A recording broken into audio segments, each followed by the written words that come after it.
मेरा नाम जी समय सिंह है। हाँ जी। मेरे 3 बच्चे हैं, 2 मेरे बड़े भाई के बच्चे हैं और एक मेरी खुद की बेटी है। ये विवेक भारती स्कूल है गहमदोज में, उसमें पढ़ते थे।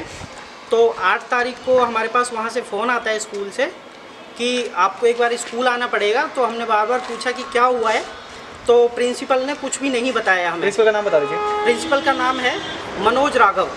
ये 3 भाई हैं, मनोज राघव, उमेश राघव ये बच्चे और के साथ वो स्कूल मंजीत राघव, और इसके फादर इस स्कूल को चलाते हैं। स्कूल का नाम है विवेक भारती सीनियर सेकेंडरी स्कूल। तो 8 तारीख को हम अपने काम पे थे, स्कूल नहीं जा पाए। उसकी वजह से हमने बोला कि हम कल स्कूल आ जाते हैं। तो उस दिन बच्चे घर पे आए तो गुड़िया है हमारी जिसका नाम है मोनिका, वो उस दिन बड़ी परेशान थी, लंच भी खा के नहीं आई अपना, और रात को बहुत जल्दी सो गई, सहमी हुई डरी हुई सी थी। हमें क्लास में पढ़ती है मोनिका अब इस साल 10th के पेपर देने वाली थी, और मेरी बेटी एक मधु जो वो भी 10th के पेपर देने वाली थी, एग्ज़ाम देने वाली थी। तो नेक्स्ट डे वंश और मोनिका को लेके, और मेरा भाई है छोटा सतीश और उनकी वाइफ, हम स्कूल गए।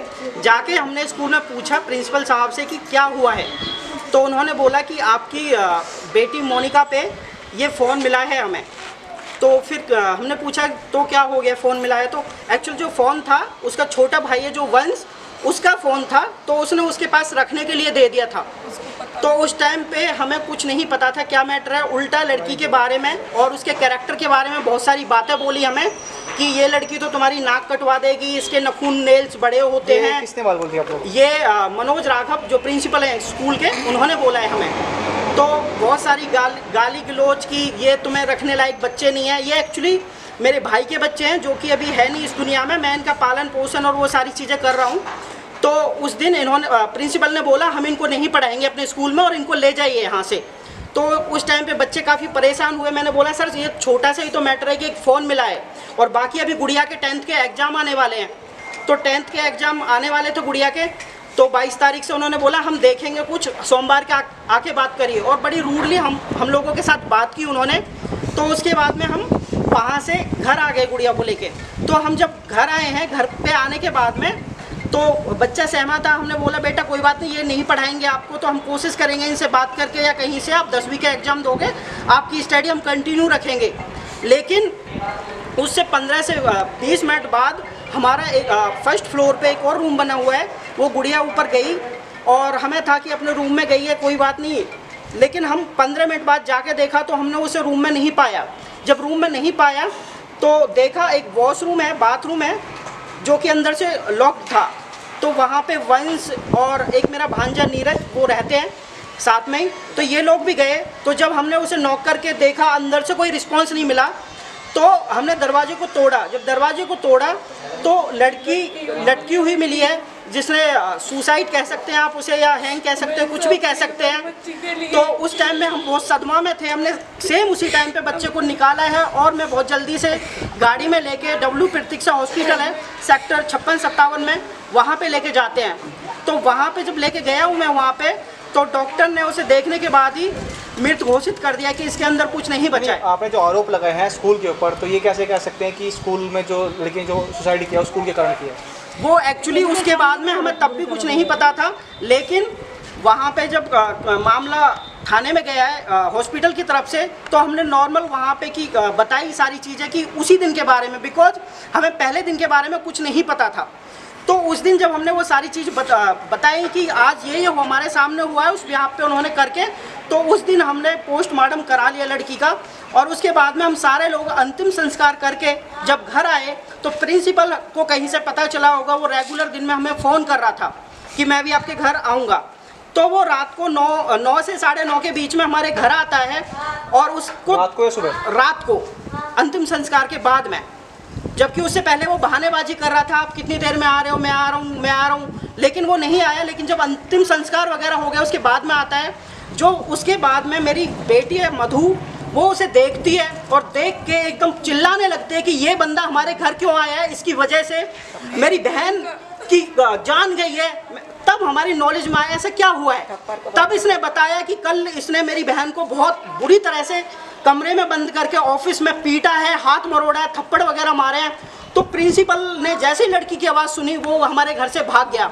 उसके बाद में हमने बच्चे से सारी बातें पूछी हैं, और दूसरा जो बच्चा है, लड़की का छोटा भाई है वंश, वो भी उस टाइम पे उस प्रिंसिपल रूम में अंदर ही था, उससे भी सारी बातें पूछी गई हैं। तो जब बताया गया है कि जब लड़की के पास फ़ोन मिला तो उनका सर था मनवीर, जो कि फ़ोन मिलने के बाद में उसने सारे बच्चों के सामने उस लड़की की बहुत इंसल्ट की है। उसके बाद में वो उसे प्रिंसिपल रूम में लेके गया है। उस प्रिंसिपल रूम में वंश था, मोनिका थी और एक प्रियंका नाम की लड़की थी जो कि इनकी क्लासमेट है, और 2 लड़के और भी थे। वहाँ पे ले जाने के बाद में इनकी बड़ी इंसल्ट की है, इन्हें गाली गलौज तक किया गया है, हरामजादे, और ऐसे कुछ लड़कियों के साथ में बिहेव किया गया है और बहुत अब्यूजिंग हुई है। उसके बाद में लड़की को पहले पकड़ा है, उसमें 2-3 थप्पड़ मारे, फिर उसका हाथ मरोड़ा है, फिर वंश को कोहनियों से मारा है, जो कि उस प्रिंसिपल का पहले से ही बिहेव है। पहले भी ये बहुत बार कर चुका है उन सारी चीज़ों को। सारे बच्चों में पिटाई लगाने के बाद में अगेन फिर दोबारा उसका मन नहीं भरा है, तो फिर दोबारा से इनकी पिटाई की है, और फिर दोबारा से उसका हाथ मरोड़ा है और फिर पिटाई की है। उसके बाद में बच्चों को धमकी दी है उसने क्लियरली कि ये फ़ोन तुम्हारा नहीं है, ये कहीं चोरी का फ़ोन होगा, मैं इस फ़ोन को पुलिस थाने में दूंगा और उसके बाद में तुम्हारा फ्यूचर ख़राब कर दूंगा। अगला 1 साल तक के लिए मैं तुम्हें लिख के दूंगा, तुम्हारे सर्टिफिकेट पे तुम्हें कहीं भी कोई भी एडमिशन नहीं मिलेगा। जिससे बच्चे बहुत ज़्यादा सदमे में आ गए, बहुत ज़्यादा परेशान हो गए। तो अगर मैं इस पूरे मामले में देखता हूँ तो क्या एक बच्चे की जो जान की कीमत है, सिर्फ फ़ोन मिलना और उसके ऊपर बच्चे की जान दे देना, ये मतलब कहाँ का एक कानून है? प्रिंसिपल का काम होता है बच्चे को अच्छे से हैंडल करना, डील करना। फ़ोन मिलता तो हमें बता सकता था कि फ़ोन मिला है, हम समझाते अपने बच्चे को, बट उसे मजबूर किया गया है। दोनों दिन बच्ची ने घर पे कोई किसी से बात नहीं की है, सदमे में है, और उसने इतना बड़ा हादसा किया है। तो ये इस प्रिंसिपल के बिहेव में है। पहले भी कई बार इस तरह की वाक्य हुए हैं, 1-2 बच्चों ने पहले भी किया है, और बच्चों को मारना पीटना नॉर्मल इनके बिहेव में है। आपका नाम बता दीजिए। बेटा क्या मामला था? आपके पड़ोस सारा क्या होता है? तेज बोलो थोड़ा। क्लास में तेज बोलो तेज।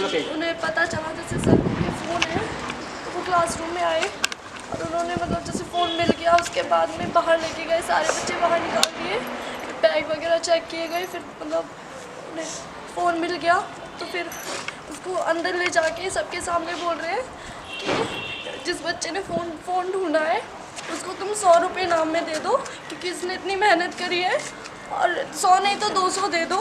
मतलब उसकी इतनी इंसल्ट कर रहे थे सबके सामने और हंस रहे थे, उसका मजाक उड़ा रहे थे, और उसको ऑफिस में ले गए बाद में। उसके बाद मुझे नहीं पता, और प्रियंका जो उसके साथ बैठती है लड़की, उसको खड़ा करके उससे कह रहे कि तूने क्यों नहीं बताया? तो उसने कहा सर मुझे नहीं पता था कि इसके पास फ़ोन है। तो उसका इतना गंदा बोल रहे थे, उसको बोल रहे थे एक थप्पड़ के मारे तू मूत जाएगी, हराम जाती, और एक पता नहीं क्या क्या गाली दे रहे थे।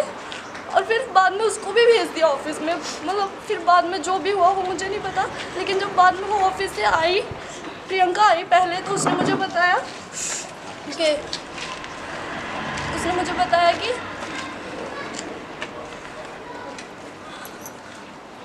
कोई नहीं अंदर ही जाओ, अंदर ही जाओ। बेटा क्या होता है? हम ऑफिस में गए थे, फिर सर ने कहा कि अपनी फीस की स्लिप बनवा के लेके आओ। हम उमेश सर के पास गए, उन्होंने फ़ीस की स्लिप बना के दी। फिर हम ऑफिस में गए दोबारा। सर ने कहा था कि तुम्हारी फ़ीस टाइम टू टाइम नहीं आती, तुम्हारे बाउंस होते हैं चेक, मतलब बहुत सारी सुनाई थी और गाली वाली भी दी थी। फिर उसके बाद सर ने फ़ोन का मैटर स्टार्ट कर दिया। सर ने कहा ये फ़ोन किसका है? मैंने मतलब फिर उसी बात पे मेरे को कोहनियों से मारा, मेरे को पीटा था। फिर उसके बाद मेरी बहन को भी थप्पड़ मारे, डुक मारा, हाथ मोड़ा था बहुत तेज़ मेरी बहन का भी। फिर उसके बाद सर कहने लगे कि अपने पेरेंट्स बुला के लेके आना। फिर सर ने जो तनुज था मेरे साथ, तनुज और प्रियंका को, कौन से सर थे एक बार बता दीजिए नाम? मनोज सर थे, वहाँ पे मनवीर सर भी प्रेजेंट थे और आदित्य सर भी। तो फिर मनोज सर ने कहा कि तनुज को और प्रियंका को भेजा कि जाओ सिम ढूंढ के लेके आओ, क्योंकि आदित्य सर ने बोला था इसमें सिम थी, अब नहीं है। तो दीदी की दोस्त ने निकाल के रख ली थी वो।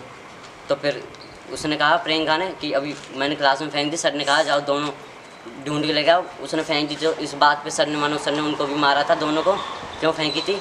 तो फिर सर ने कहा निकाल के लेके आओ। फिर वो दोनों ढूंढ के लेके आए। फिर सर ने सिम लगा के ये कहा था कि ये फ़ोन चोरी का है, जबकि वो चोरी का नहीं था। ये कहा था ये चोरी का है, तुम्हारी 1 साल ख़राब कर दूंगा मैं तुम्हारी। ये किसने बोली थी? मनोज सर ने कहा था ये सब। 1 साल की टीसी तुम्हारी ऐसे लिख के दूंगा, रेड पेन चला के दूंगा, गालियाँ दी थी। हाँ, तुम्हें फंसा देंगे, तुम्हारी जेल करवा देंगे, मतलब पूरा धमकाया गया था हम सबको, मेरी बहन को और मेरे को, सबको, क्लासमेट को भी।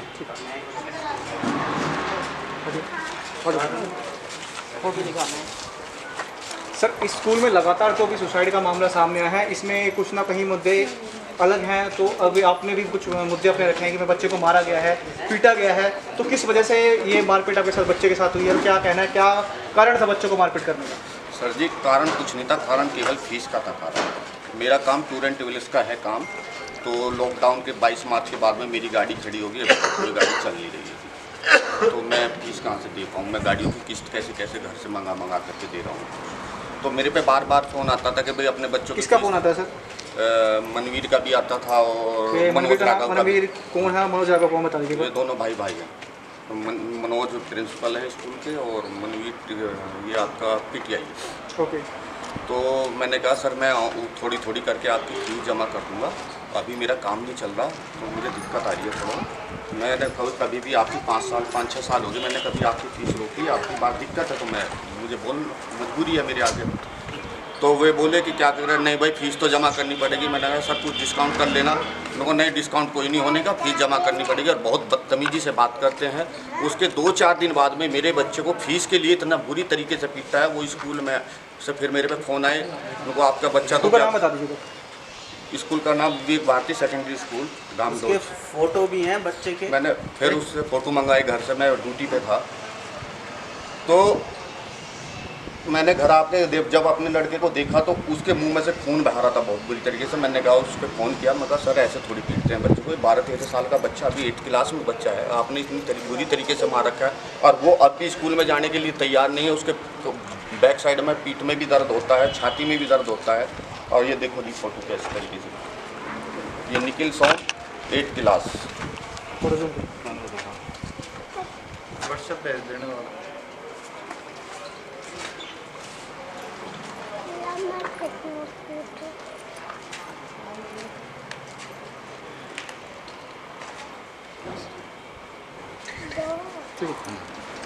तो अभी क्या मांग करते हैं आप?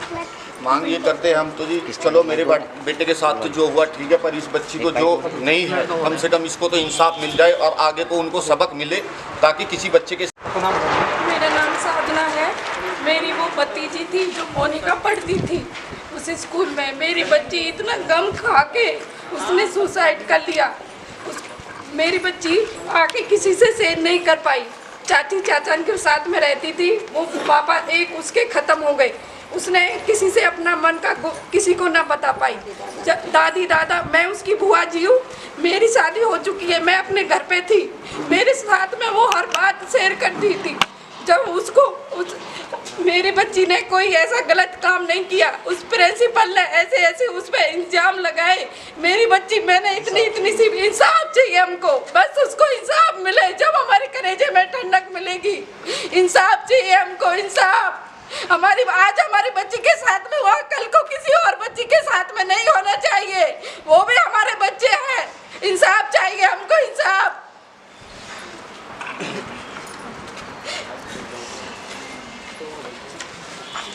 ये ये बच्चा साथ में ही था उस टाइम, ऑफिस में ही था। कौन से स्कूल में पढ़ता है? विवेक भारती। और विवेक भारती कौन सी क्लास में? क्लास कौन सी आपकी? क्लास 10। तेज बोल रहा। इधर देखो सामने। तो क्या हुआ था? जिस दिन की घटना थी उस दिन, अच्छा आप 10th में हो गए आप? हाँ, तो उस दिन हमें क्लास में से बुलाया, तेज बोलो, तेज। क्लास में से बुलाया गया हमें कि चलो ऑफिस में बुला रहे हैं तुम्हें सर। तो हम चले गए, तो उसमें ये बोला गया कि तुम्हारी भी फ़ोटो है फ़ोन में। हमने बोला हाँ सर हमारी भी हैं। तो इतने फ़ोन में फ़ोटो चेक करी कि हमारी फ़ोटो है, और खड़े होके हम सबको मतलब पीटा गया और अब्यूजिंग वर्ड किए गए कि तुम ऐसे लड़कियों के साथ फ़ोटो खिंचवाते हो और ये वो, और तुमने गलत जगह फ़ोन वोन करें, और ये वो तुम्हारा फ़ोन भी नहीं है, चोरी का है, तुम्हें ऐसे कोर्ट में ले जाएंगे और फ़ोन को भी जमा करवाएंगे, और तुम्हारा फिर टीसी की बात आने लगी कि तुम्हारा ना सर्टिफिकेट फेल करके देंगे हम कल। तो सब हाँ सबको बुला के लाना अपने मम्मी पापा को, तब देंगे। तो अभी आप स्कूल जा रहे हैं? तो पेरेंट्स गए आपके? हाँ कोई गए। भी नहीं जा रहा क्या कहा सर। पेरेंट्स को? पेरेंट्स ने टीसी मांगी तो मना कर दिया कि टीसी नहीं देंगे। अपने दोस्त को बचाने के लिए मैंने झूठ बोला था कि मेरा फ़ोन है। फिर बाद में फ़ोन चेक करने लगे वो सर, फ़ोन चेक कर फोटो आप देख अपनी रहे थे। क्लास और नाम बता दीजिए। क्ला- कौन सी क्लास में? 10th 10th और स्कूल? विवेक भारती सीनियर सेकेंडरी स्कूल। दोस्त की जान बचाने के लिए मैंने झूठ बोला था। फिर फ़ोन चेक करने लगे थे वो, फ़ोन चेक करके सर बोले कि ये फ़ोन मेरा नहीं है। तो बोले फ़ोन तेरा है। झूठ के ऊपर दोस्त आ रहे थे हम। फिर घर वालों का फ़ोन करा था, घर वालों से पूछा था कि फ़ोन किसका है। फिर मेरी मम्मी फ़ोन उठाया था, उन्होंने बोला कि फ़ोन मेरा नहीं है, वंश का है। और फिर उसको भी फ़ोन मारा था उन्होंने। फिर कहा था कि कल अपने माँ बाप को बुला के लाना, नहीं फ़ोन थाने में जाएगा, सर्टिफिकेट बना के दूँगा, फेल का है, ऐसे ऐसे बोला था। ऑफिस में